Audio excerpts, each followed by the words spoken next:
Career শেষ মেসির, এমন ইনজুরি যেন আর কারো না হয়। হঠাৎ লাইভে এসে কেঁদে কেঁদে একই বললেন মেসি। দর্শক, বিস্তারিত জানুন পুরো ভিডিও জুড়ে। কোপার ফাইনালে লিওনেল মেসিকে সম্ভবত এভাবে দেখতে চাননি কেউ। 65তম মিনিট পর্যন্ত মাঠে থাকলেও স্বাভাবিক খেলা খেলতে পারেননি আর্জেন্টাইন সুপারস্টার। শেষমেশ অশ্রুসিক্ত চোখে মাঠ ছাড়তে বাধ্য হন এই তারকা ফুটবলার। কোপা জয়ের পর এই চোট প্রসঙ্গে এবার মুখ খুললেন মেসি নিজেই। তখন 65তম মিনিটে চোটের কারণে আমি মাঠে শুয়ে পড়ি। পরিস্থিতি দেখতে পেয়ে দ্রুত মাঠে আসে আমাদের চিকিৎসক। কিছুক্ষণ চিকিৎসা নিয়ে আমাকে সারিয়ে তোলার চেষ্টাও করা হয়, কিন্তু কিছুতেই কোনো কিছু হয়নি। শেষ পর্যন্ত মাঠের বাইরে চলে আসতে বাধ্য হয়েছে আমাকে। আর ম্যাচ চলার সময় এক পর্যায়ে সবাই কান্নারত অবস্থায় দেখতে পেয়েছে। আমার ভুলে যাওয়া পায়ের ছবি সামাজিক যোগাযোগ মাধ্যমে ইতিমধ্যে ভাইরাল।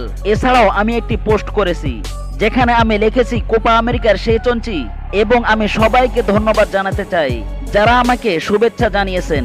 আমি ভালো আছি এবং আমি আশা করি খুব শীঘ্রই মাঠে ফিরতে পারবো। আমি ফুটবলকে বেশি উপভোগ করি। আমি খুবই খুশি যে আমাদের যেটা লক্ষ্য ছিল তা অর্জন করতে পেরেছি।